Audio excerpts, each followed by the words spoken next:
Ok. D'abord, on remercie la famille Ayoun qui nous a reçus. Que cette maison soit toujours remplie de joie, de santé, de bonheur. Bet Hashem. Yeh Bayit Hazeh Mevorach Mipi Navi ou Mipi Chosé.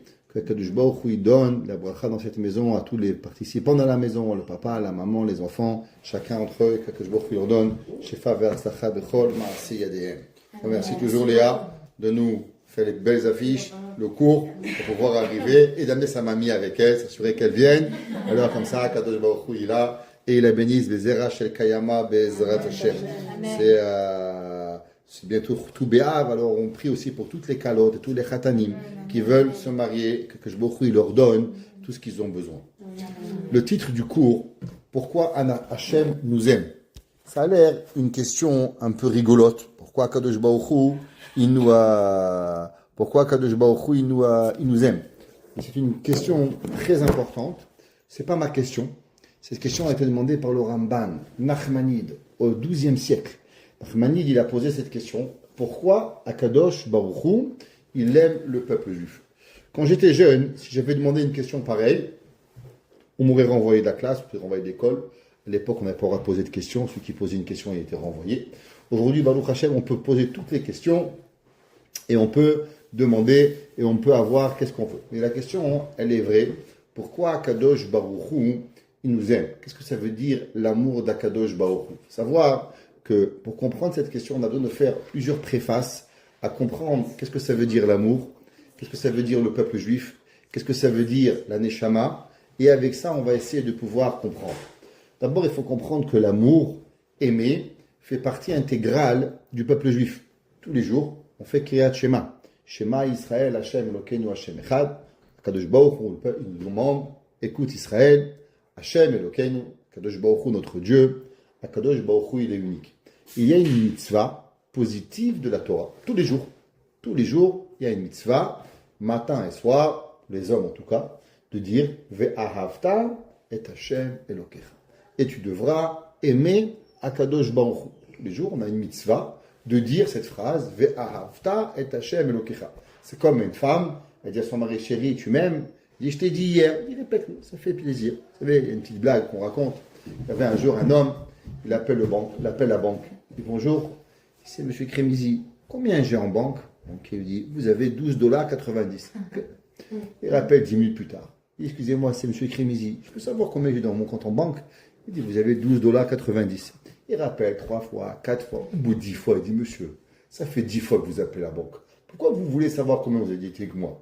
Quand je suis en déficit, vous appelez 20 fois. Pour une fois que j'ai de l'argent. Alors j'ai bien écouté comment c'est moi qui vous embête. Ok? Mais non, pareil, à Kadosh Baruch Hu, il faut comprendre pourquoi Hachem nous demande cette mitzvah tous les jours. Ve'ahavta et Hashem lokecha. Qu'un homme, il a besoin qu'on lui dise qu'on l'aime. C'est besoin, c'est vital.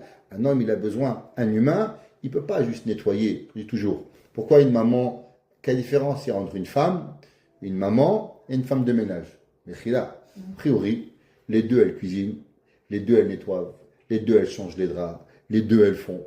Alors, pourquoi une maman, elle n'est pas une femme de ménage et pourquoi la femme de ménage, elle n'est pas une femme? La réponse, elle est que ça n'a rien à voir. Celui qui explique cette question, en vérité, c'est qu'il n'a rien compris. Une femme de ménage, elle vient, elle prend $10 de l'heure, lave le tapis, lave la salle de bain, lave la casserole, c'est tout. Il n'y a pas d'amour. Elle ne transmet pas de l'amour quand elle lave un tapis. Une maman, quand elle lave un tapis, ce n'est pas un tapis qu'elle lave. C'est quoi? C'est de mettre un sourire sur la tête de son mari, de ses enfants. Quand une femme, elle rentre, elle fait beau la maison pour Shabbat, ça fait « Ah maman, Shabbat Shalom !» Alors le Shabbat, il n'est pas pareil. Qu'est-ce qu'elle fait? Elle est nourrie à l'amour qu'elle a donné dans la maison. Une femme, elle met une guirlande ici, elle met quelque chose, elle transforme une maison. Alors la maman, quand elle fait quelque chose, pourquoi elle n'est pas appelée une femme de ménage? Parce que la femme de ménage, elle fait rien avec amour, elle fait pour les $20, ce qu'elle n'a pour qu'elle fait. Tandis qu'une maman, elle a quelque chose qu'on ne peut pas expliquer. Quand dans les yeux de ses enfants, elle voit que c'est bon, les enfants ils vont manger, quand les enfants ils voient les beaux gâteaux, comme vous les voyez ici, tellement bon, on en met tous les manger, eh ben les enfants ils sont là, ah, il n'y a pas de prix. Qu'est-ce qu'il a dit Shlomo Amelech? Shlomo Amelech a dit Maïm Rabim lo yichlu lechabot et ha'ava. Shlomo Amelech, il a dit tous les océans du monde ne pourront pas éteindre les feux de l'amour. Quelqu'un qui aime quelqu'un, il ne peut pas. Il y avait un jour un philosophe goy, il a dit amour terminé, amour jamais commencé. Si quelqu'un, il arrête d'aimer, c'est qu'en vérité, il n'a jamais aimé. Parce que quelqu'un, quand on aime, on ne peut pas arrêter d'aimer. C'est impossible d'arrêter d'aimer. L'amour, c'est quelque chose qui est éternel. La hava, elle est quelque chose qui est éternel. Alors si l'amour, elle est éternelle, alors pourquoi on ne fait pas peut-être une fois par année, quand on fait le chauffard, on dit Hachem, Hachem, je t'aime, on sort le chauffard. Peut-être qu'au moment après Kippour, après que Dieu, il nous dit, je vous pardonne tous vos péchés, peut-être que là, on devrait dire Hachem, Hachem, je t'aime. Quelle est la raison pourquoi on doit répéter tous les matins et tous les soirs Ve'ahavta et Hashem Elokecha. Et on va aimer Akadosh Baruch Hu, bechol evavcha, tout ton cœur, bechol nafshecha, tout ton âme, bechol meodecha, et de tous tes moyens. C'est les moyens, c'est ou les moyens financiers, ou bien des fois les moyens, c'est à travers les midot que Akadosh Baruch Hu nous donne. Des fois Hashem il est sympa, des fois on reçoit des claques, des fois on reçoit des cadeaux. Chaque fois, comment on se lève le matin, de la façon que Hashem il est avec nous, on a l'obligation de pouvoir le répéter. Mais la question elle est pourquoi tous les jours? Pourquoi tous les jours? Pourtant le chauffard, c'est pas tous les jours. Le loulav, c'est pas tous les jours. Le Shabbat, c'est une fois par semaine. Pessah, c'est une fois par année. Alors pourquoi la mitzvah de Ve'ahavta et Hashem, elle est une mitzvah quotidienne? Tous les jours, on doit répéter. Maintenant, c'est pas juste que nous, on doit aimer Hashem. Vous savez que dans la prière, la Chamim, une des choses les plus difficiles à faire.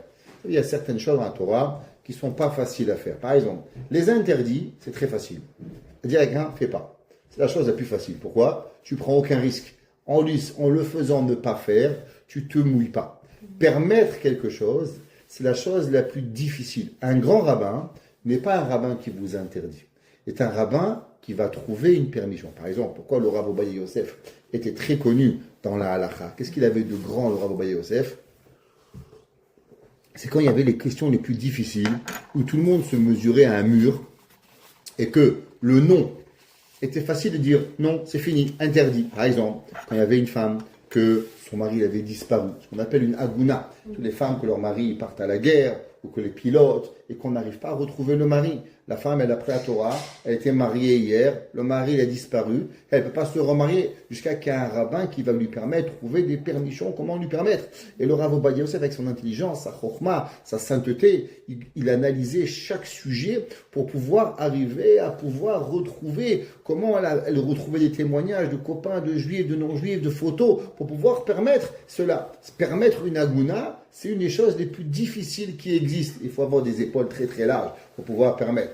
Pareil, des fois, il y a des femmes, à savoir une fille, elle vient, et malheureusement, sa maman, elle a trompé son papa, et donc maintenant, ou bien la femme, elle ne savait pas qu'il fallait un divorce religieux. Elle s'est mariée en Israël, elle est partie en France, elle a fait un divorce civil, et maintenant elle se remarie à Paris avec un autre juif, et maintenant elle a un enfant. Cet enfant, d'après la Torah, il est un mamzer. Est-ce qu'il est permis? Est-ce qu'il est interdit? Permettre à un enfant à se marier quand il y a une double relation sont des choses qui sont très difficiles. Et dire t'es interdit, ça c'est facile. Ça tout le monde ici peut dire c'est interdit.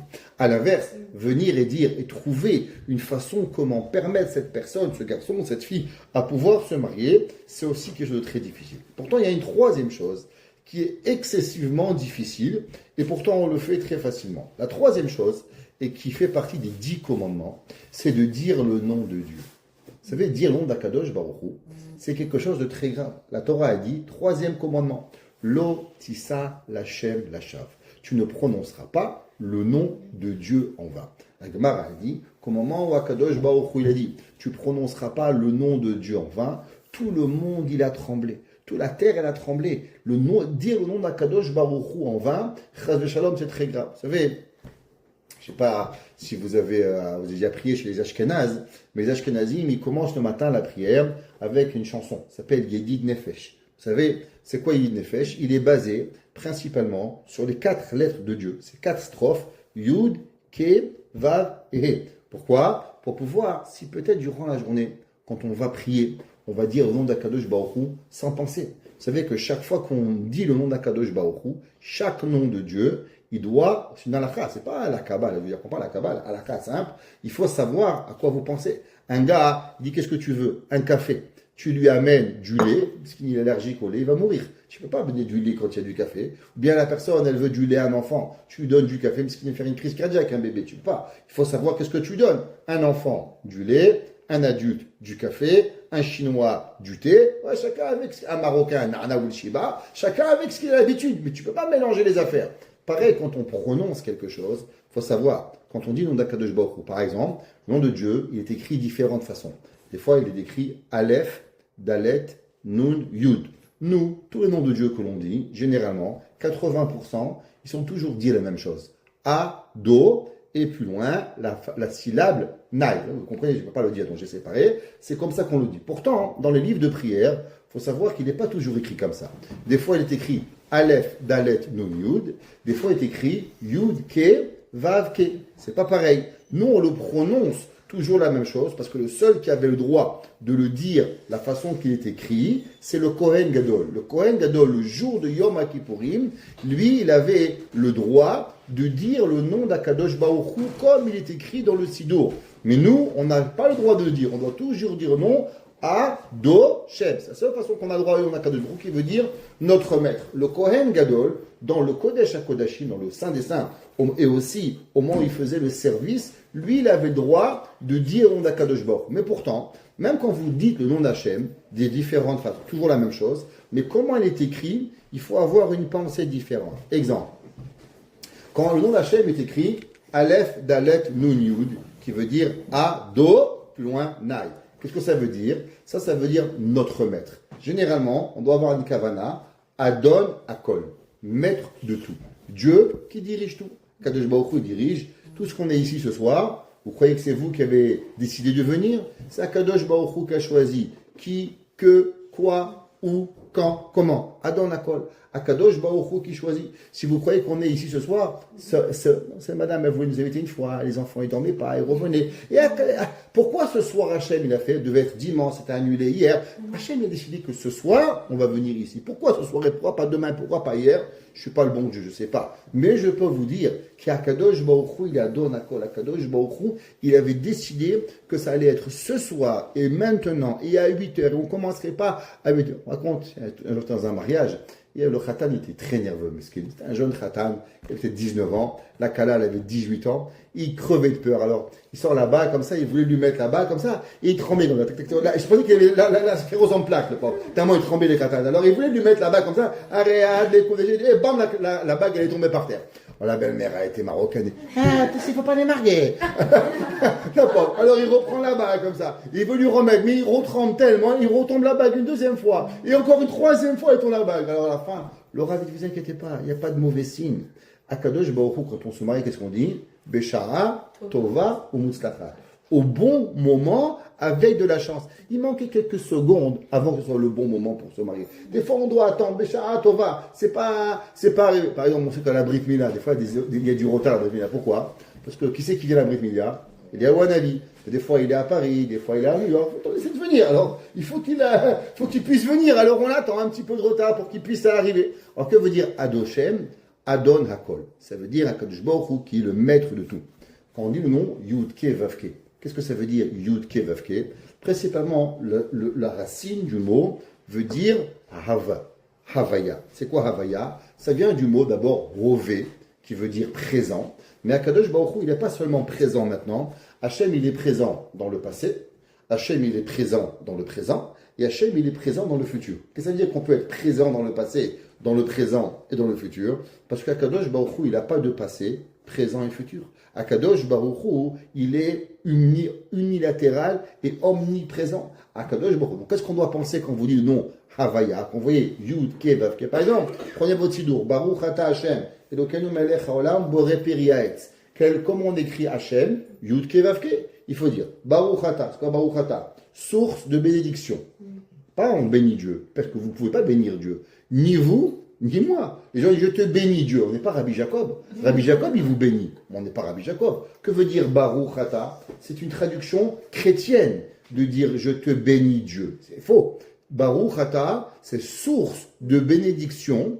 Ata, toi, Hachem, Adon Hakol, Hayam, Ove, Veillé. Maître de tout, qui était, qui est et qui sera. Elokeinu, qui est la force de toutes les forces. Melech haolam, roi du monde, Boré Peri Haetz, qui a créé les fruits de l'arbre, ou boré periadama, et ainsi de suite.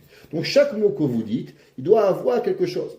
Maintenant, dire on Kadosh Baruch Hu, c'est une des choses les plus difficiles. Pourquoi? Parce que si vous dites le nom de Dieu sans avoir la bonne kavana, la bonne intention, eh bien vous transgressez une interdiction de la Torah. La Torah te dit Lo tissa lachem lachav. Tu n'as pas le droit de dire le nom d'Akadosh Baruch Hu en vain. Par exemple, de quoi s'applique cette halakha? Imaginez-vous, quelqu'un, il n'a pas de café. Il dit Baruch ata Hashem mecholam she'akolam midvaro. Il ne boit pas. Tu as fait une bracha levatala. Tu as dit le nom de Dieu pour rien du tout. Mais moi, j'ai déjà fait chez Akol et je répète une autre fois chez Akol. Est-ce que ça s'appelle bracha levatala ou pas? Ça s'appelle un autre concept, bracha she'enatzricha. Une bracha qui n'est pas besoin. Le Maïmonide, il est de l'opinion qu'une personne qui a fait une bracha et qui répète la bracha qu'il n'a pas besoin, eh bien ça aussi, ça rentre dans la catégorie de bracha levatala, et celui qui dit cette bracha, il transgresse l'interdiction de l'otis ala Hashem Hashav. Avant de pouvoir faire une bracha, il faut énormément réfléchir. Pas toutes les mitzvot font des brachot, et pas n'importe comment on fait des brachot. Prenez un exemple. Une grande discussion homme à séfarade et ashkenaz. Qu'est-ce qui se passe si, par exemple, une femme mange dans la souka? On ne va pas rentrer ici politique, il n'y a pas de politique, il y a deux halachot, séfarade et ashkenaz, c'est pas important. Les séfarades continuent à faire comme les séfarades, et les ashkenazim et les lubavitch continuent. Chacun il a sa coutume et on n'est pas là à dire aux gens quoi faire. C'est pas ça le but. Maintenant, est-ce qu'une femme, elle a le droit de faire la bracha, la bracha de l'échef basouka? Les séfarades sont de l'opinion qu'il est interdit. Pourquoi? Parce que comment une femme pourrait dire Asher Kideshanu, qui m'a sanctifié, Vetsivanu, et qui m'a ordonné, elle n'a jamais été ordonnée de faire de manger dans la souka. C'est pour ça que les séfarades, nous n'avons pas le droit de faire la bracha. Une femme dit, moi j'ai envie de faire la bracha. Madame, je vous respecte, mais vous sachez que chaque fois que vous faites la bracha, pour une séfarade, non seulement tu ne fais pas une mitzvah, mais en plus tu fais une avera. Pareil, une séfarade qui prend le loulav. C'est bien, c'est mitzvah de prendre le loulav. Vous pouvez prendre le loulav, il n'y a rien de mal. C'est bien, prenez le loulav, magnifique. Mais pas de bracha. Quelqu'un qui prend la bracha un séfarade et qui fait la bracha de loulav, beracha levatala, transgresse. Un ashkenaz, psatkom, fait la bracha tous les jours, c'est bien. C'est une bracha pour pouvoir faire. Pareil, la bracha de Sefirat HaOmer. Est-ce qu'on a le droit, les femmes, de faire Sefirat HaOmer? On avait parlé au téléphone, c'est pour ça que je le ramène. Je n'ai pas oublié votre question. Est-ce qu'on a le droit de faire la bracha de Sefirat HaOmer ou pas? Alors, généralement, on aurait dit pareil. Séfarades, ils peuvent le faire. Ashkenazim, ils ne peuvent pas le faire. Le Mishnah Bura, il dit juste au passage que même les Ashkenaz ne font pas la bracha de Sefirat HaOmer.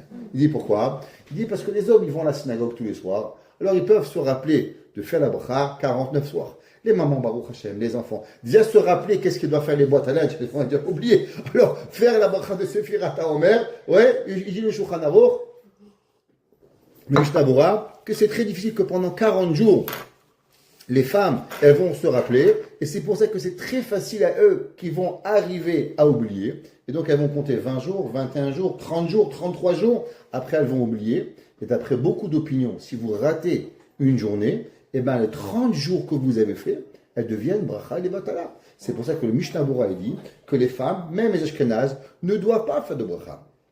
Exemple, prenons un autre exemple, vous avez tous mangé à Pessah, vous avez mangé de la matzah, vous avez fait la bracha de Al-Achilat Matzah, magnifique. Vous avez mangé le maror. Vous avez fait la bracha de Achilat Maror. Après, vous avez mangé le sandwich de Hillel. Ni vous, ni moi, nous n'avons fait de bracha. Nous avons mangé le sandwich, on dit qu'on mange le sandwich. Zecher le Hillel, souvenir de Hillel, Shehaya Kochan, qu'il ait mangé Matzah, Pesach, Matzah, Maror. Pourquoi il n'y a pas de bracha? Pareil, notre mitzvah. Il y a la mitzvah à Hoshana Rabbah. Bientôt, hein, vous savez, on est très bientôt à Rosh Hashanah qui est pour Sukkot. Hoshana Rabbah, il y a une coutume que même les femmes elles peuvent faire. Ouais, ça fait peur. Hein. Déjà, on est 2 semaines et demie, c'est l'Ichot. Il faut déjà réfléchir. Dans 2, c'est l'Ichot. Ouais, cette semaine, mercredi, c'est tout Béhav. Ça y est. Alors, 2 semaines, on commence, à partir de mercredi, 2 semaines, on commence Bat Hashem, c'est l'Ichot. Ok? Le matin, les maris vont se lever tôt, sonner le chauffard, c'est l'Ichot. Top. Alors maintenant, quand on va aller au Hoshana Rabbah, on prend le 7e jour de Sukkot, on prend les 5 tiges de Arava et on va taper par terre. Ouais? Et on dit Havid, Vela Barich. On ne fait pas de bracha. Pourquoi on ne fait pas de bracha? C'est une mitzvah. Réponse, pas toutes les mitzvot peuvent avoir une bracha. Une bracha, il faut s'assurer d'abord que c'est une mitzvah de la Torah, ou une mitzvah rabbinique, ou bien, mais surtout pas une coutume de la Torah, ou une coutume rabbinique, ou une coutume des prophètes, ne peut pas avoir de bracha. Dire le nom d'Hachem, Baruch Ata Hachem, c'est quelque chose de hyper difficile. Exemple, quelqu'un il a un doute. J'ai mangé mes onotes ou j'ai pas mangé les mésonotes. Il y avait un gâteau, je suis arrivé, j'ai parlé au téléphone et j'ai mangé un gâteau. Vous savez que le Talmud il dit que celui qui mange sans faire une bracha, qu'est-ce qu'il est? Un voleur. Il a volé. Pourquoi? Parce que c'est marqué Hashamaim, Shamaim Hashem. La Gemara dit que tout appartient à Dieu. Mais lo kol haaretz kevodo. Tout appartient à Kadosh Baruch Hu. Et après c'est marqué Hashamaim, Shamaim Hashem. Ve haaretz atani bnei Adam. La Gemara dit je comprends pas. Tout appartient à Dieu ou ça appartient à l'homme? La Gemara ça dépend. Avant la bracha, ça appartient à Dieu. Après la bracha, ça appartient à l'homme. Donc qu'est-ce qui fait que moi je peux manger ce verre d'eau? Je peux prendre ce café, c'est la bracha de Sheh Hakol Miyabit Varo, en disant d'Akadosh Baruch Hu, Baruch Ata Hashem. Pourquoi? La Mishnah dit dans Masechet Pirkei Avot, que Akadosh Baruch Hu, Kol Ma Shebara Akadosh Baruch Hu Baolamo, tout ce que Akadosh Baruch Hu il a créé dans le monde, Lo Berao El Lichvodo, tout ce que Dieu il a créé, c'est seulement pour donner le kavod Hashem. Ce café, pourquoi vous croyez qu'il a été fait? Pour faire gagner d'argent à Maxi ou à IGA? Pas du tout. Ce café, il a été créé seulement et uniquement pour que vous et moi, bons juifs, un jour on puisse faire chez Akon Milvaro des millions de grains de café. Et il va voyager le café depuis le Mexique, je ne sais pas d'où ils vont le café là-bas, Costa Rica, voilà, elle va nous donner du bon café bientôt, elle va aller, elle va nous ramener du café. Elle ramène jamais rien, mais elle va nous ramener un bon café, ok? Vous rigolez, vous inquiétez pas. C'est vrai, c'est vrai. Voilà, vous voyez, elle a triché, elle n'a pas à ramener à moi, ça va. Alors, des milliers de graines de café, pourquoi? Pour que on le dise, de Shakon Nivaro. Kol ma shebara Akadosh Baruch Hu, tout ce que Hachem il a créé. Prenez la farine, vous croyez que je rigole? Akadosh Baruch Hu il a créé, combien ça prend de kilos de graines de blé pour avoir 1 kilo de farine? Des centaines.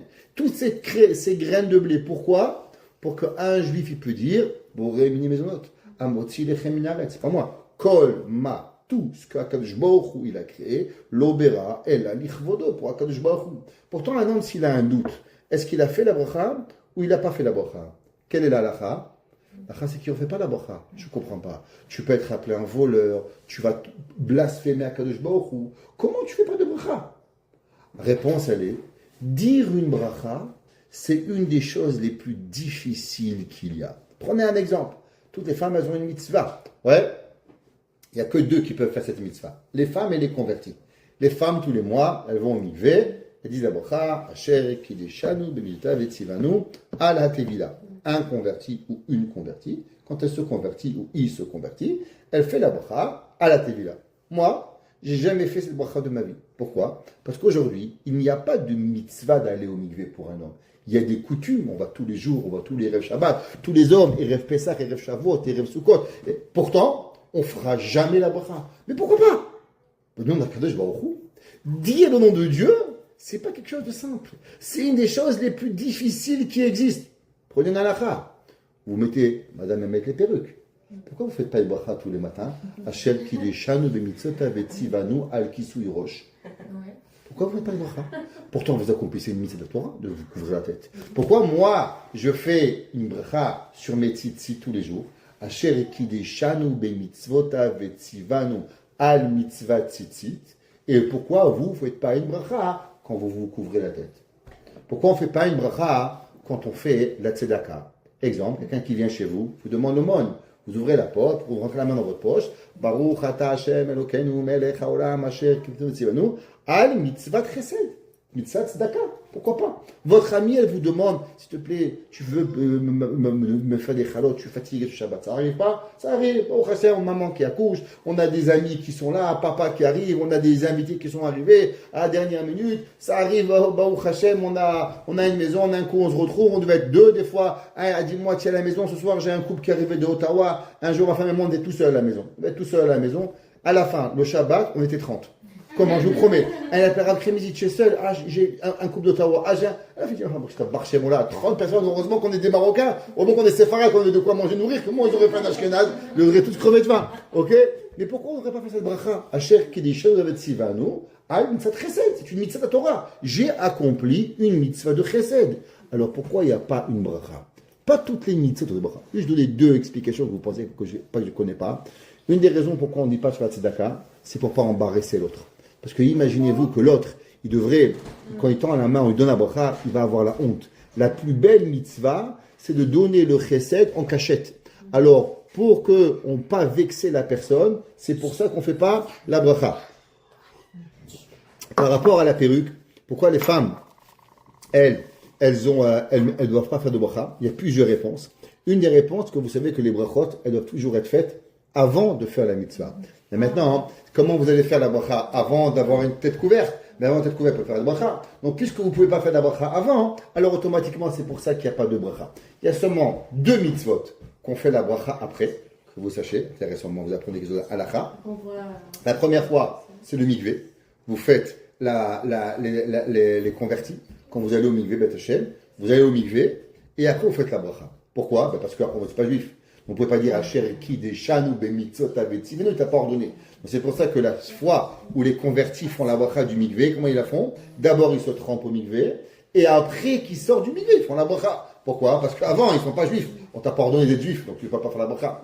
La deuxième bracha que vous faites toujours après, c'est Ashayatzar. Quand vous allez aux toilettes, tu ne peux pas faire la bracha avant. Pourquoi? Vous avez les mains sales. Comment tu peux dire Ashayatzar quand tu as les mains tamées? Donc c'est la seule fois que tu fais Netilat, tu essuies tes mains, et après tu fais Ashayatzar, parce que sinon, tu n'es pas capable de faire. Et certains séfarades et les ashkénazes, entre les deux, la bracha d'allumage des bougies. On allume, on couvre les yeux, et après on fait la bracha. Pourquoi? Parce que si on dit la bracha, après certains, on a pris le Shabbat, donc quand on a pris le Shabbat, tu ne peux pas allumer. Les séfarades n'ont pas cette opinion. Les séfarades, ils pensent qu'on allume la bracha, on fait la bracha avant, et après on allume. Certains séfarades disent non, et les ashkénazim disent non, qu'on fait entre l'allumage, on couvre les yeux, et après on fait la bracha. Donc on voit que quoi? Faire une bracha, c'est quelque chose d'excessivement compliqué. Instaurer une bracha, c'est quelque chose que Chachamim, ils doivent réfléchir. La Gemara, elle demande par exemple, comment Chachamim, ils ont pu instaurer de faire la bracha sur Chanoukia, c'est pas une mythe de la Torah. La Gemara demande, mais pourquoi? Pourquoi tu fais une bracha? C'est pas une de la Torah. Megillat Esther, c'est pas écrit dans la Torah. La Gemara, elle cherche sur quoi Chachamim se sont basés pour pouvoir instaurer une bracha sur l'allumage des bougies de Chanouka, ou bien sur la lecture de la lecture de la Megillah. Chachamim, ils ont cherché l'Otasso, il y a une marquette dans le Talmud, sur quel verset Chachamim se sont basés pour instaurer une bracha. Une bracha, c'est pas rien. Pourtant, il y a 2 brachot par jour. 2 brachot par jour qui sont choquantes. Choquantes. Tous les jours. La première, le matin, juste avant de dire Shema Israël, qu'est-ce qu'on dit? Baruch ata Hashem, abocher be'amo Israël be'ahava. Hashem, il a choisi le peuple juif avec amour. Les Chachamim, ils ont instauré une bracha qui n'a rien à voir avec nous.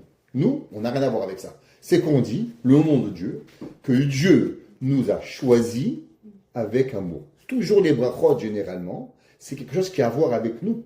Nous, on regarde le soleil, on remercie Hachem. Baruch ata Hashem, yotzer hameorot. Dieu, il a créé les luminaires.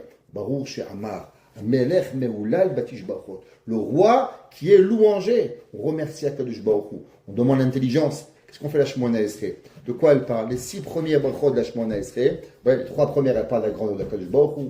Akadosh Baruch Hu, il protège le peuple juif. Magen Avraham.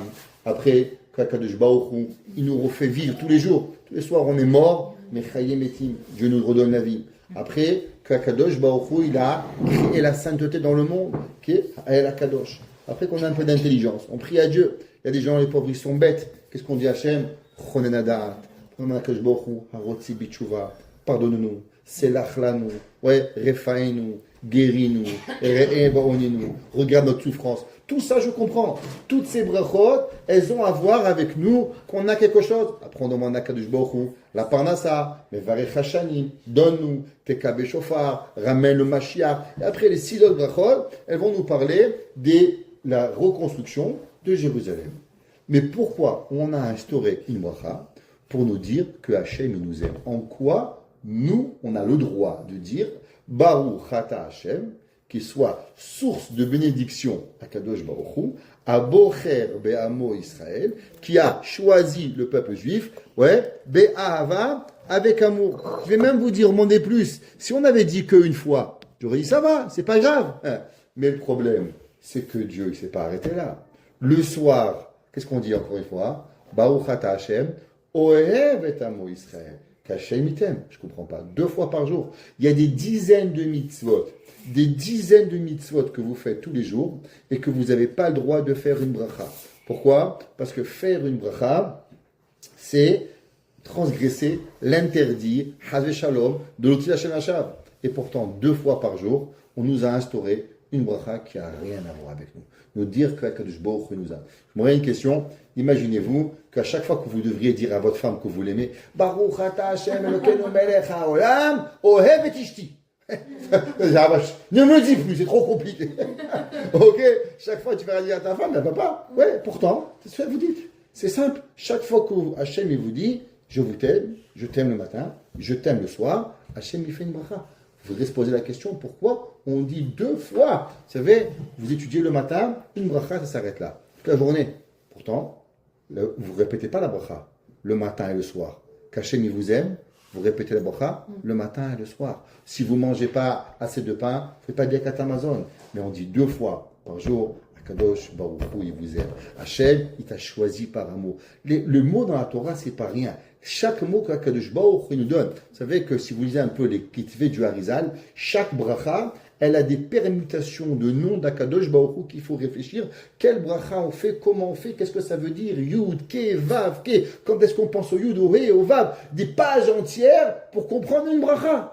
Et 2 fois par jour, on répète cette bracha. Si un homme il s'arrête 1 seconde là, alors il peut comprendre la question pourquoi Hachem il t'aime. Non, déjà vous voyez que qu'Hachem il t'aime, c'est pas une petite chose, parce que vous ne faites pas de bracha que vous respirez, vous ne faites pas de bracha que vous avez de l'oxygène, vous ne faites pas de bracha que vous marchez, vous ne faites pas de bracha que vos mains marchent, vous ne faites pas de bracha que vous regardez, vous ne faites pas de bracha de milliers de choses dans la vie, mais vous dites, vous ne faites pas de bracha que vous aimez votre mari, vous ne faites pas de bracha que vous aimez vos enfants, vous ne faites pas de bracha que vous aimez votre femme, vous ne faites pas de bracha que vous aimez vos parents, vous ne faites pas de bracha qu'on vous aime, mais vous faites, pourtant, Hachem, il a fait 2 brachot, instauré. Attention, ça je pense que c'est laitier. Assurez-vous que vous êtes, il y a de l'huile dedans. Ouais, c'est marqué ici. DE. Oui, c'est marqué, c'est des riz. Alors juste, c'est pour vous, si vous êtes, non, c'est quelqu'un qui est allergique, je ne veux pas qu'il soit Havé Shalom. C'est pour ça. Alors, faites attention, c'est pour ça que je vous ai dit.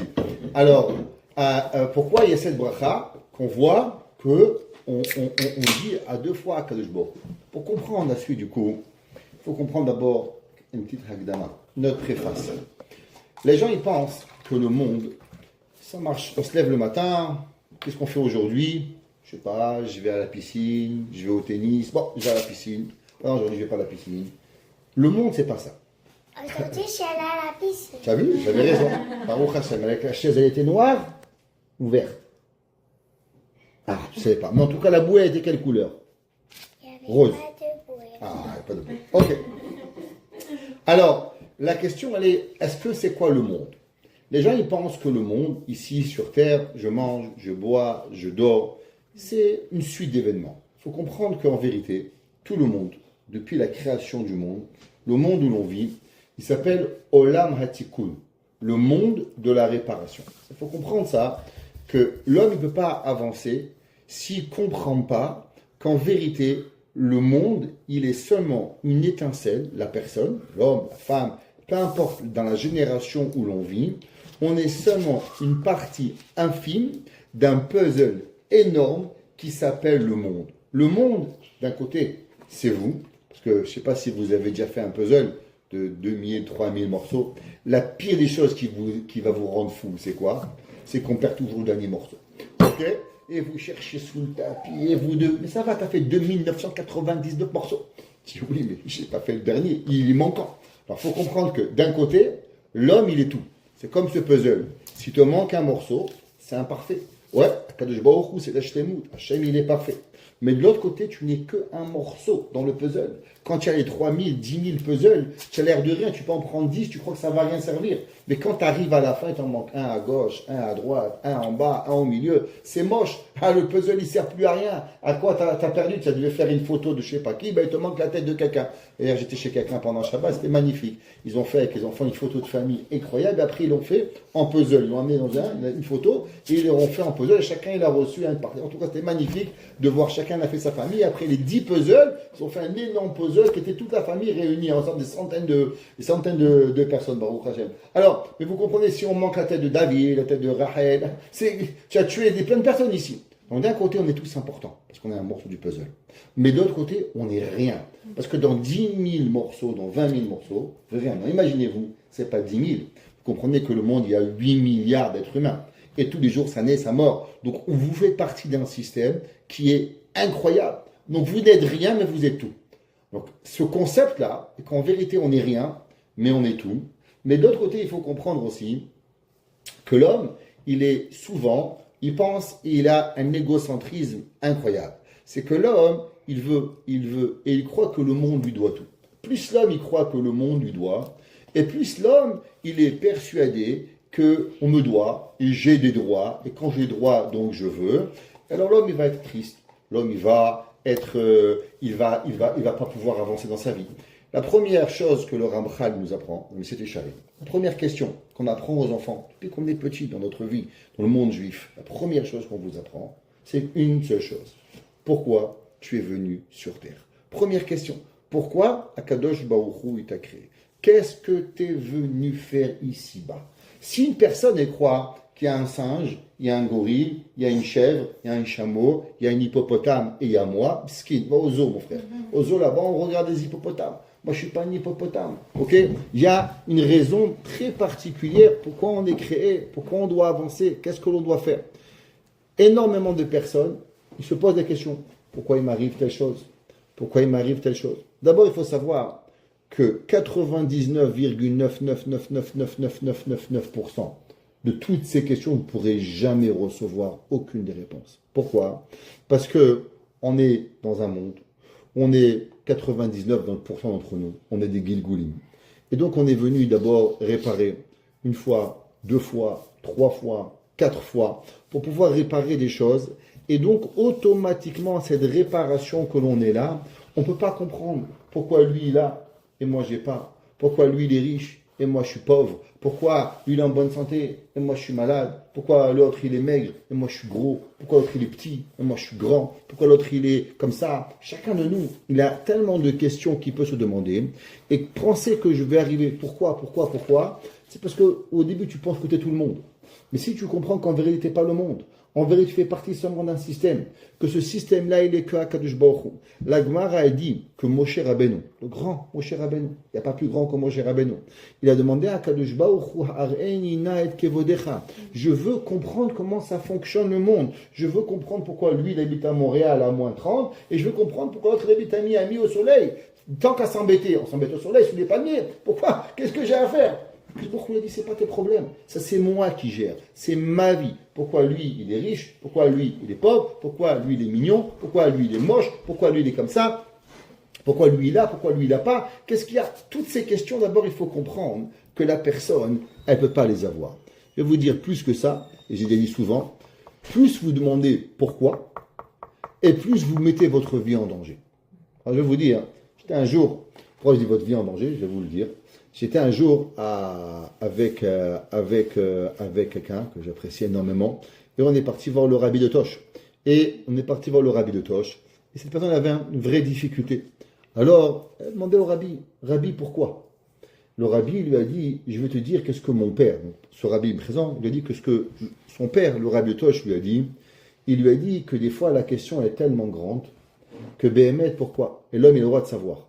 Et quand l'homme il doit savoir, la seule façon d'avoir la réponse est qu'il meurt. Parce que quand l'homme il est plus dans ce monde, alors il comprend qu'est-ce que la raison du pourquoi. Dans ce bas monde on ne peut pas comprendre. Et donc quand on demande pourquoi, c'est là qu'Hachem dit ok, tu veux savoir pourquoi?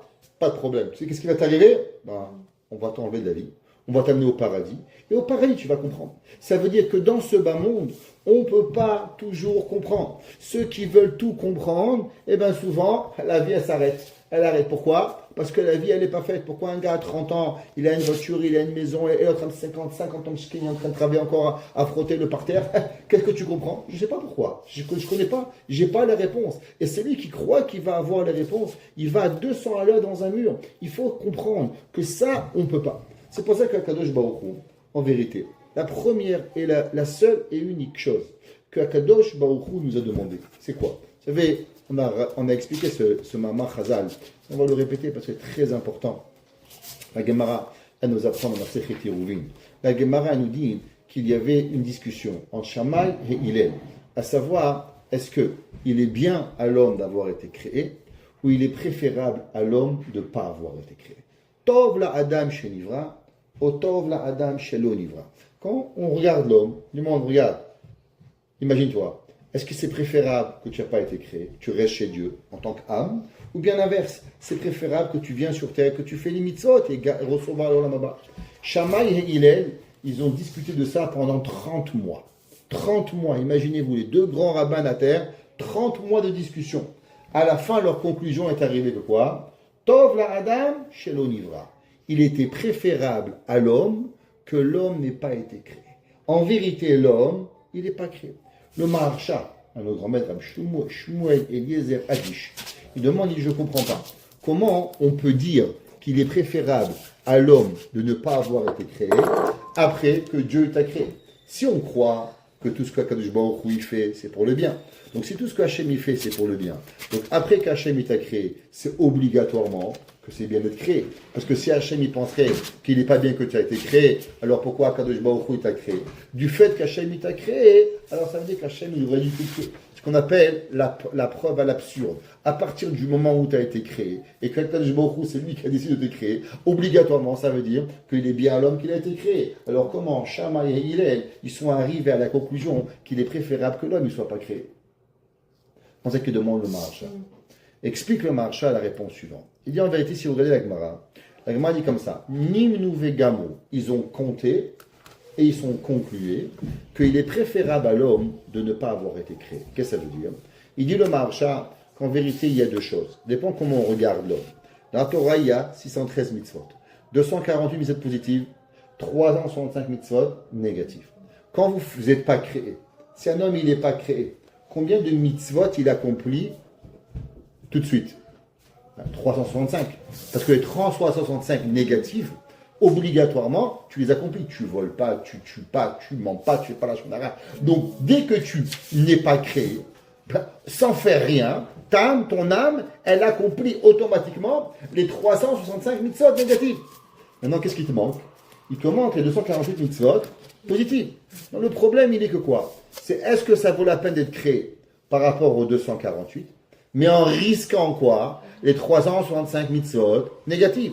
Donc en vérité maintenant, par facto, en n'étant pas créé, tu tu accomplis tout de suite 365 mitzvot.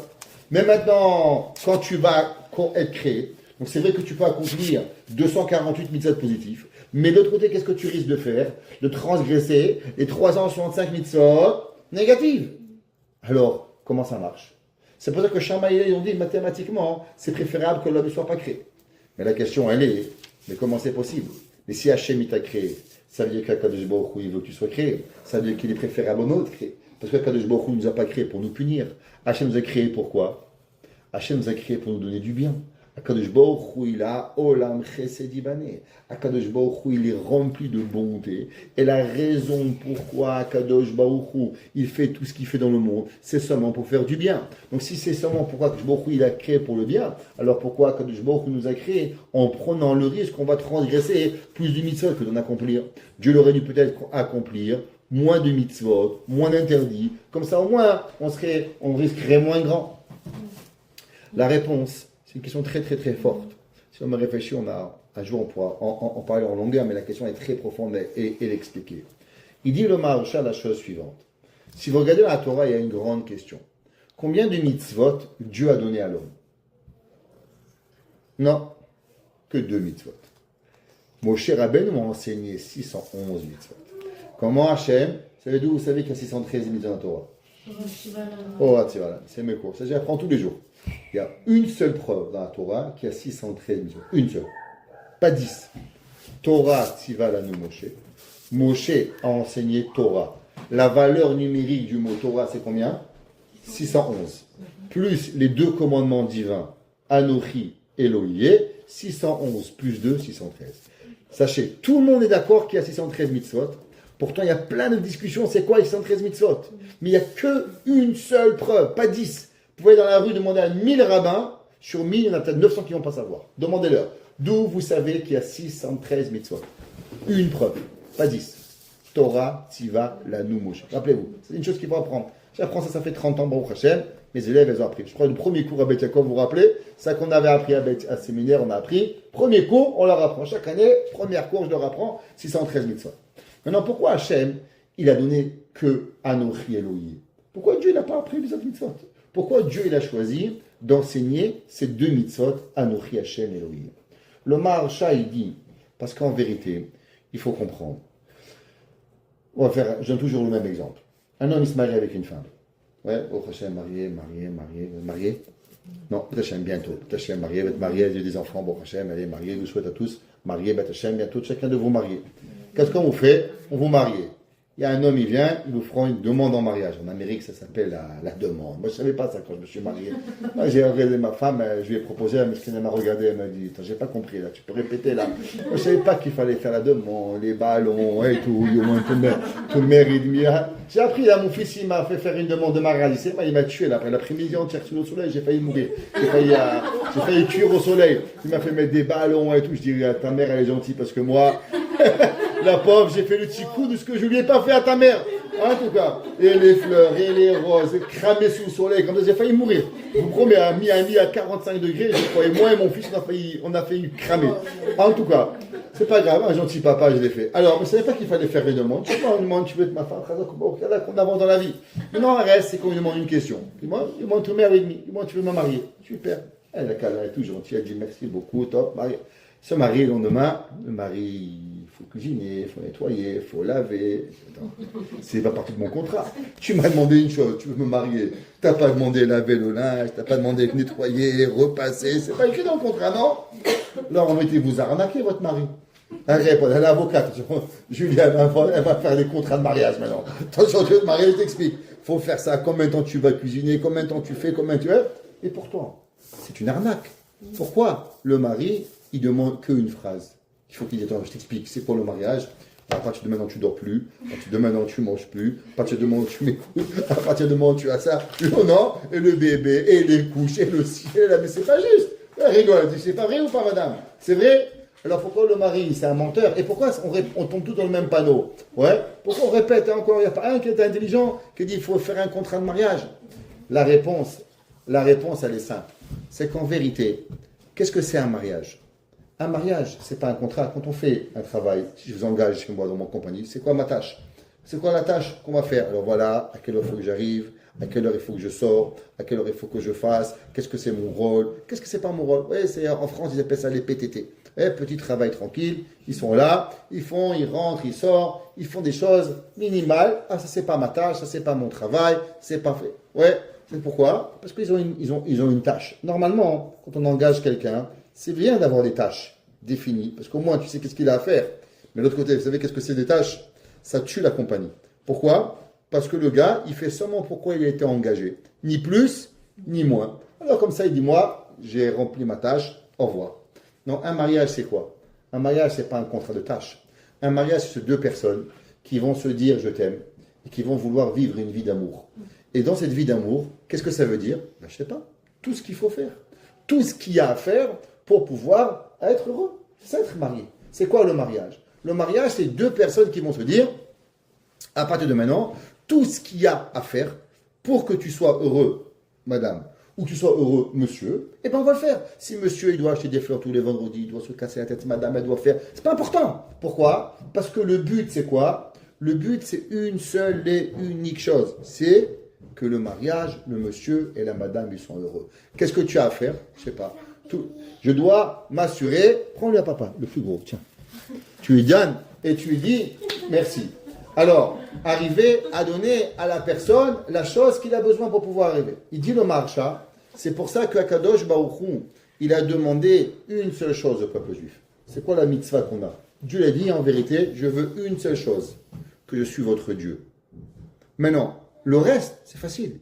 Maintenant, comment on regarde, qu'est-ce que ça veut dire qu'Hachem, il est un Dieu? Ça, c'est des ramifications. Par exemple, je demande à une femme, qu'est-ce que ça veut dire être une femme?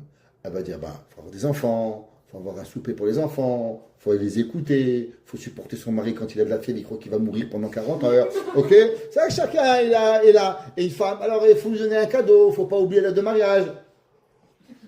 Vous savez comment on n'oublie jamais la date de mariage? On l'oublie une fois. Ok? Alors, c'est un meilleur ségoula pour l'oublier, pour jamais l'oublier. Vous l'oubliez la première fois, c'est fini. Vous n'oubliez plus jamais ni l'anniversaire, vous n'oubliez pas. Ok. Alors, à la fin, qu'est-ce qui arrive? C'est que c'est seulement des façons. Les 613 mitzvot, en vérité, c'est pas des mitzvot. On pourrait dire c'est des mitzvot. Mais c'est seulement des façons comment exprimer notre amour à Kadosh Baruch Hu. Quand une femme, elle nettoie. Quand un mari, il va au travail. Quand un mari, il sort les poubelles. Quand une femme, elle fait des chalotes pour Shabbat. Qu'est-ce que c'est? Elle est une pâtissière? Elle est une boulangère? Elle n'est pas boulangère, elle n'est pas pâtissière. Mais elle est quoi? Elle est la maman pour pouvoir le faire. Alors, automatiquement, elle prend son rôle. Pareil, le papa. On ne dit pas merci papa que tu es parti travailler. Mais non, tu travailles, c'est normal. La maman, pareil. Bien sûr, il faut dire merci, ça fait plaisir. Mais la vérité, c'est quoi? Chacun de nous doit faire qu'est-ce qu'il a besoin pour pouvoir y arriver. On vit dans un monde aujourd'hui où, dans la vie, on nous a vendu un film. C'est quoi le film qu'on vous a vendu? Le film, il s'appelle la télévision. La télévision, c'est sympa. Mais la télévision, c'est la plus grande destruction de mariage. Vous savez, il y avait une ville, elle s'appelait Vilna. Dans la ville de Vilna, vivaient 1,5 million de juifs. Vous savez, dans la ville de Vilna, vivaient 1,5 million de juifs avant la guerre. De 1830 jusqu'en 1920, dans la ville de Vilna vivaient 1,5 million de juifs. Combien de divorces ont été prononcés dans la ville de Vilna de 1830 à 1920? Vous savez combien? Il n'y a pas des religieux, 90. 90 divorces ont été prononcés en 90 ans. Ça veut dire un par an. Un divorce par an a été prononcé dans la ville de Vilna. Et la ville de Vilna est une ville moderne. Il y avait des villes en Europe qui n'avaient jamais écrit un divorce. Tellement les rabbins ne connaissaient même pas comment on écrivait un divorce. Ils ne savaient pas. Moi, j'ai grandi dans une ville où il n'y a jamais eu un gars qui a divorcé. Les rabbins ne savaient même pas divorcer. Quand il y avait un divorce, ils devaient aller à Lyon. Pourquoi? Parce que dans la ville d'Aix-les-Bains, les rabbinim n'avaient jamais fait de divorce. Ça n'existait pas. La télévision, elle a inventé le monde du parfait. Qu'est-ce que ça veut dire le monde du parfait? Vous voyez un film. C'est quoi un film? Madame, elle rentre à la maison. Elle est toute belle, toute maquillée. Après 8 heures de travail, le mari, il a même pas le pantalon, il est même pas froissé. Et là, il dit, salut chérie, comment vas-tu? Elle est toute en forme, elle est bien. Le mari regarde la télévision, il voit le film, il voit la femme comme ça. Quand sa femme, elle arrive, travaille, mskena, elle est fracassée avec le carreau le matin, le carreau l'après-midi, péter la neige, elle est morte de fatigue. Il s'est dit, mais attends, mais pourquoi elle n'est pas comme Jennifer dans la télévision? Et la femme avant le mari, le mskin, il arrive, et shaharit, mincha, arrive, les enfants, les poubelles sortent, pète la neige. Il dit, pourquoi il n'est pas comme Jean-Jacques? Jean-Jacques dans la télévision, il est sympa lui. Pourquoi il n'est pas comme Jean-Jacques? Et alors, qu'est-ce qui arrive? Vous rigolez? Et alors, qu'est-ce qu'il arrive? Seulement, les gens, ils ne savent pas. Est-ce que vous savez combien de fois la prise du bonjour dans la télévision, elle a été prise? Vous savez que pour faire une prise parfaite du bonjour chérie à la télévision, ça prend environ 5 heures. C'est qu'on va répéter pour que le bonjour, il soit mais d'une façon magistrale. Pour que quand tu le vois, waouh! Maintenant, les gens, ils ne savent pas que ça prend 5 heures. Ils pensent, mesquine, que chaque fois que sa femme va rentrer à la maison, il faut qu'elle lui dise exactement bonjour, comme ce qu'elle lui a dit Jennifer dans le film, dans Dallas. Ou je ne sais pas, ça n'existe pas Dallas, ça n'existe plus Dallas. Ma grand-mère regardait Dallas. Ok? Alors, qu'est-ce qui arrive? Alors là, on a inventé un système. On a inventé que l'homme, l'amour, ça doit être beau, doit être gentil, tout doit aller bien, tout doit être parfait. Et si malheureusement, il y a le moindre problème, s'il y a la moindre difficulté, alors on n'est plus fait pour être ensemble, on doit divorcer, on ne peut plus être là, on n'est plus des parents, on ne peut plus avoir un enfant, on doit partir, et ainsi de suite. Il y a un rabbin qui s'appelait Rav Moshe Feinstein. Rav Moshe Feinstein, un jour, on lui a demandé est-ce qu'on peut faire le kidouche sur un verre en plastique. Vous savez, un beau jour avant, moi, quand j'étais petit, il n'y avait pas des verres en plastique, ça n'existait pas. Moi, je ne me rappelais pas que ça existait des verres en plastique. La première fois que j'ai vu un verre en plastique, je vous promets, je le regardais comme si j'avais vu la lune. Je n'avais jamais vu ça. Ok. Chez moi, à la maison, ça n'existait même pas. Il n'y avait même pas des... Vous savez, nous, on mangeait même les yaourts. Ça n'existait pas les yaourts cachers. C'était ma mère qui faisait les yaourts. Elle faisait à la maison, on avait le yogourtière, on allait à la ferme, on cherchait le lait. Alors on avait les petits yaourts qui étaient là, qu'on nettoyait. Fourchette jetable, j'avais jamais vu. Assiette jetable, j'avais jamais vu de ma vie. Qu'est-ce que ça voulait dire une assiette jetable ni un verre jetable? Alors il y avait un jour, ça n'existait pas, rappelez-vous. Alors on lui a demandé à Moshe ce qu'on peut faire qui douche sur un verre jetable. Alors Moshe, il a débattu à l'akha, permis ou interdit. Et à la fin de la responsa, le Rav Moshe Feinstein, qu'est-ce qu'il a dit? Il a dit qu'il faut faire attention avec les affaires jetables. Si on a du jetable, on risque de divorcer rapidement. Alors, les gens me disent, Rabbi, on n'a pas compris. Vous parlez d'un verre jetable et vous nous parlez de mariage et de divorce. Quel est le rapport entre un verre, est-ce qu'on peut faire qu'il douche, et de rester marié et divorcé? Ça n'a rien à voir. Il dit, Rav Moshe, ça a tout à voir. Parce que quand l'homme il s'habitue à consommer, prendre, manger et jeter, alors on prend sa femme, on prend son mari, on consomme, on mange, on jette. L'homme, il s'habitue. Prenez aujourd'hui votre téléphone. Votre téléphone, il est sympa. Vous avez un problème, vous allez chez Apple. Qu'est-ce qu'il fait Apple? Hop, on t'en donne un autre. Mais répare-le-moi. Ça ne vaut pas la peine de réparer. Pourquoi? Ça coûte trop cher le réparateur. On vient, on te donne. Moi, j'avais une voiture. J'ai acheté une voiture chez GM. Une vraie histoire, c'est pas une blague. J'ai une voiture. Je suis arrivé une fois. Après 2 semaines, problème de transmission. 2 semaines plus tard, problème des bumpers, là qu'on appelle ça les amortisseurs. Arrêt. 3e semaine, vous savez ce qu'ils m'ont fait? Changer la voiture. 45 000 $ la voiture. Monsieur, ça n'empêche pas la verre. Hop, choisissez une autre. Pourquoi? Ils réparent même plus. Ça les intéresse même pas de réparer quoi? 45 000 $, tu répares pas. Mais on va la revendre aux encans. Monsieur, vous inquiétez pas, il y a une assurance spéciale. Après 3 réparations en 3 mois, vous changez la voiture. Incroyable. Une voiture de 45 000 $, tu la changes en 3 ans. Tu la changes. Comment c'est possible? C'est qu'on ne travaille plus, on ne peut rien. Il a dit à Moshe, quand un homme il s'habitue trop à prendre, jeter, casser, alors automatiquement il ne s'attache plus à rien. Ni le mari, ni la femme, ni les enfants, ni rien. Vous savez, les enfants, moi je les vois à l'école. Ils mangent, ils jettent leur lunch. Vous savez pourquoi? Parce que quand je vois leur lunch, c'est une honte. Je ne veux pas dire Dieu m'a des mamans, mais quand ils arrivent, il y a des enfants, 90% c'est des chocolats achetés, c'est rien, il n'y a pas d'amour, il n'y a rien. Quand vous regardez les boîtes à linge de certains enfants, ils sont faits, la maman comment elle leur prépare, il est bien.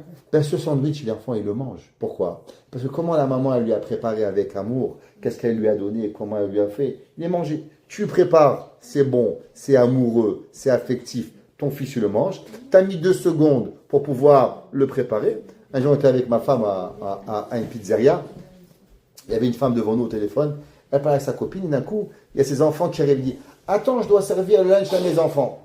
La femme, elle prend les pizzas, elle met sur une assiette, elle lui donne. C'est servir le lunch à ses enfants. Et khila, c'est pas servir le lunch. C'est une honte pour pouvoir y arriver. Donc, qu'est-ce que c'est l'amour? Cette question, il a demandé le Ramban. Le Ramban, il demande cette question. C'est un verset dans la Torah. La Torah, elle demande comme ça. Il dit à Kadosh Baruch Hu, qui am cette semaine. Qui am kadosh ata l'Hashem Elokecha. Car toi, tu es un peuple qui est saint pour Dieu. Becha bachar Hashem Elokecha. À toi, Dieu l'a choisi. Liot lo le'am segula. Pour être un peuple spécial. Mikol ha'amim. De toutes les nations. Asher al pene Adam. La Torah dit, lo merubechem. Pas parce que vous êtes nombreux. Les musulmans, 1,5 milliard de musulmans. Les chrétiens, 1,5 milliard de chrétiens. Les Chinois, 1,1 milliard de Chinois. Les hindous, 1,3 milliard d'hindous. Peuple juif, combien on est? 14 millions. Vous savez, moi je donne des cours dans le monde. Je les raconte toujours. Je prends des goïms. Les goïms, ils parlent, les juifs. Un jour, j'étais à Montréal, à centre-ville de Montréal. Et là-bas, j'ai rencontré tous les policiers de Montréal. Tous. Il y avait les policiers, les pompiers, il y avait tous les corps de la ville de Montréal. Et là, on parlait des juifs, et les juifs, et les juifs, et les juifs. Et là, je leur demande au palais des congrès.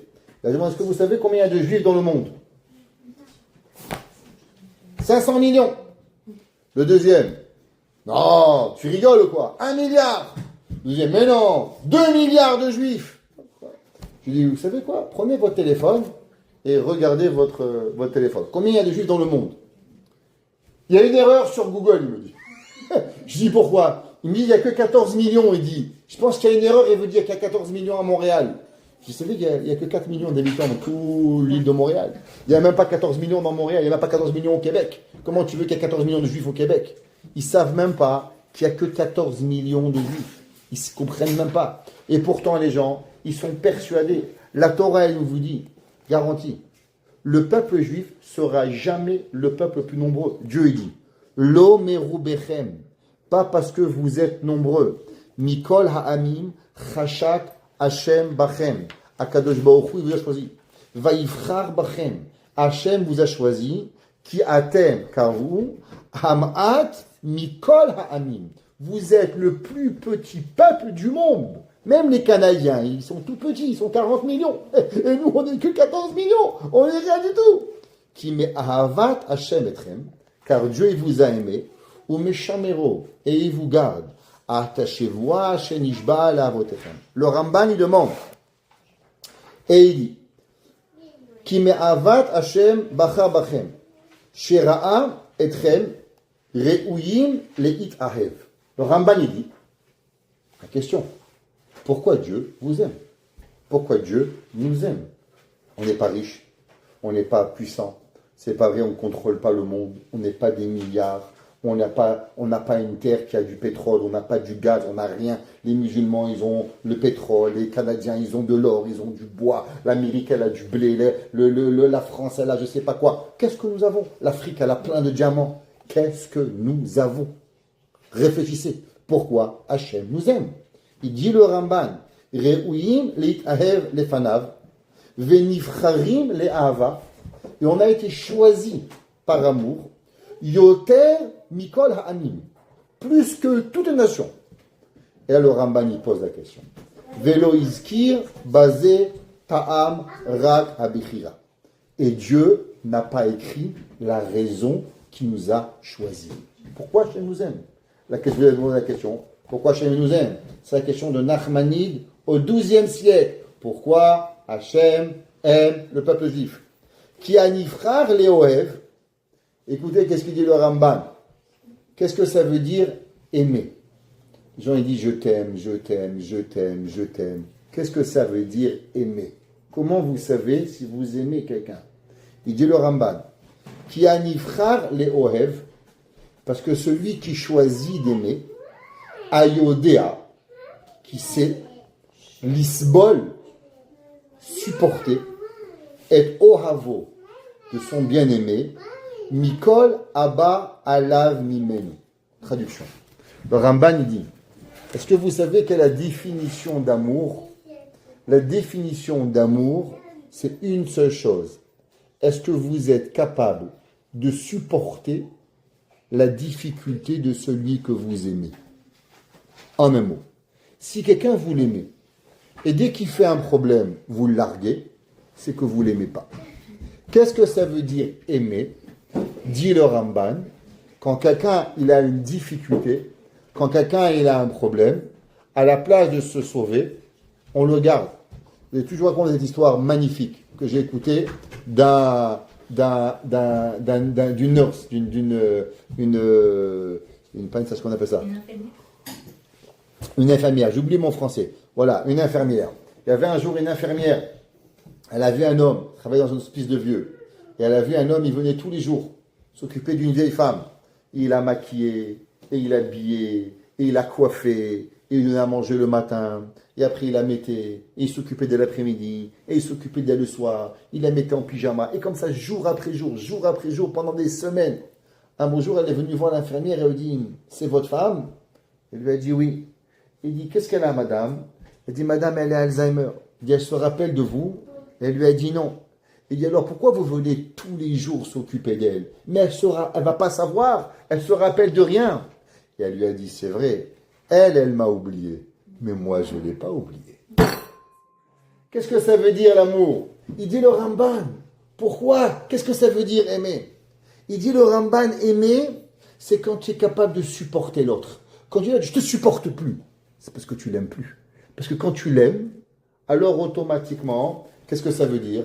Ça veut dire que tu l'as pas aimé. Mais quand tu l'aimes, tu supportes. Prenez un bébé. Ouais, le bébé, la maman, il fait chaud, elle le prend dans les bras. Et Miskin, elle est en train de transpirer. Elle ne va pas le jeter par terre. Elle adore. Elle le met dans les bras. Et je vais le toucher, elle va me frapper. Qu'est-ce que tu touches mon bébé? C'est à moi ce bébé. Ouais. Ah, il fait chaud. Ah, il pleure. Mais alors, c'est pas grave, c'est mon bébé.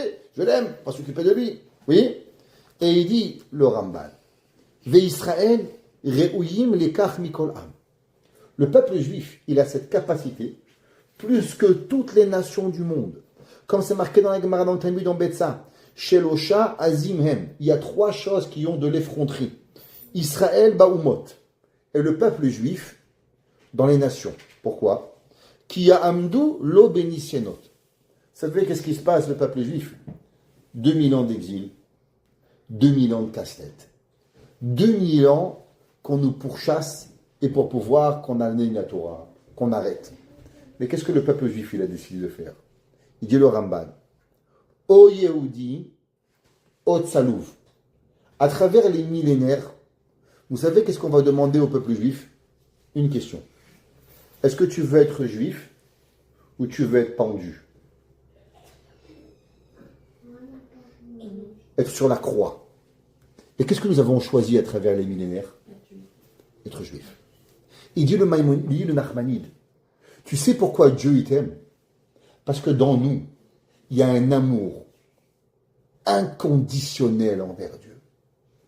Hachem, il t'aime parce qu'il sait très bien que peu importe les situations qu'il va te mettre, tu vas choisir Dieu.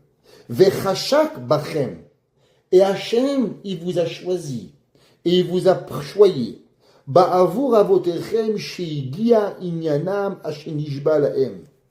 Qui dit le Ramban, toutes les nations du monde, prenez les Italiens, ils aiment l'Italie, ils viennent au Canada, première année, ils vont en vacances, deuxième année, ils vont en vacances, troisième année, ils n'y vont pas, quatrième année, ils vont pas, 10 ans, ils n'y vont pas, deuxième génération, ils vont de temps en temps, troisième génération, ils n'y vont plus. Regardez-moi, ma grand-mère, elle est née en Tunisie, ok? Elle repartait de temps en temps voir la Tunisie, pour voir, donner des souvenirs.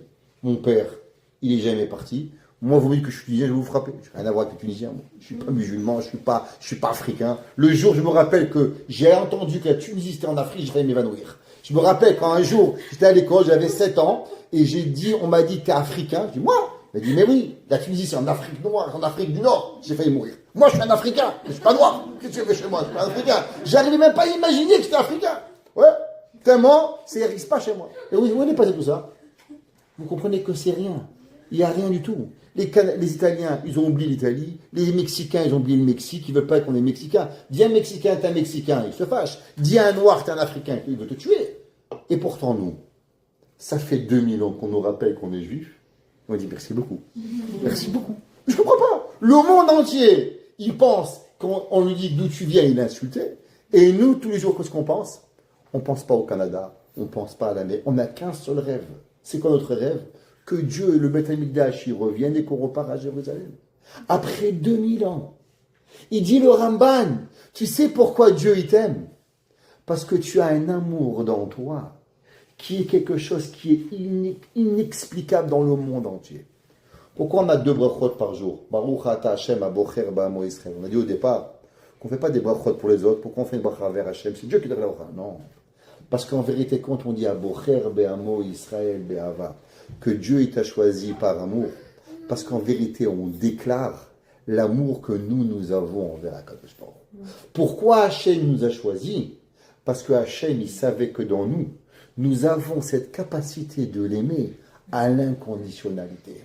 Tous les matins et tous les soirs. Comment le peuple juif il a été capable de surmonter 2000 ans d'histoire? Comment le peuple juif a été capable de monter Auschwitz, l'inquisition espagnole, les Gézérot, les déportations, des millénaires. Vous savez pourquoi?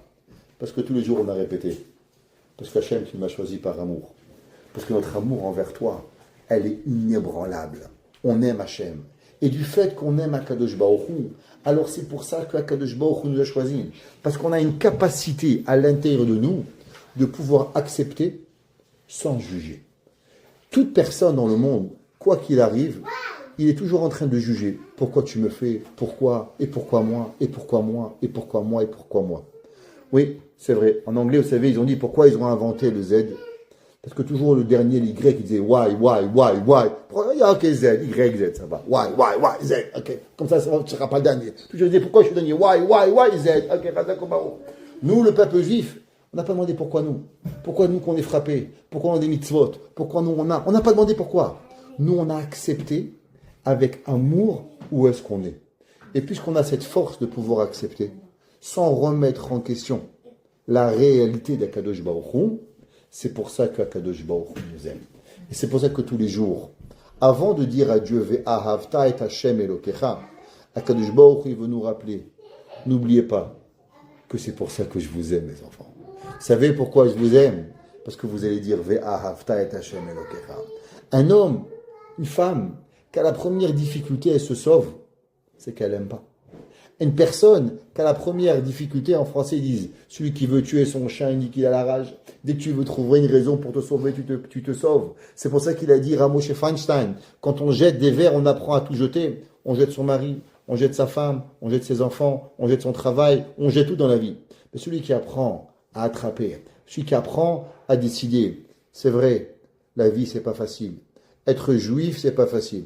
Toujours mes enfants me disent, papa, pourquoi tu fais tellement attention au chalavi, goy? Tout de suite, je remarque le lait, tac, il était chalavi, le jus de citron. Comment? Je dis, parce que moi, quand j'étais jeune, il n'y avait pas de lait cachère, il n'y avait pas de lait en boîte. Il fallait aller à la ferme, je portais les bidons de lait pour aller tous les matins. Comme j'ai tellement travaillé, et je me suis tellement épuisé pour avoir du lait chalav Israël, tu crois que moi, je vais te faire cadeau? Mon père, tous les jours, il montait la côte de la yeshiva avec 50 litres de lait sur le dos pour amener le lait au Bachurim à la yeshiva. Tu crois que je vais te faire cadeau pour le petit Mars ou le petit chocolat gratuit comme ça, le lait par la Chalav Israël? C'est rentré dans mon sang. Ma mère et mon père, ils nous ont inculqué les mitzvot.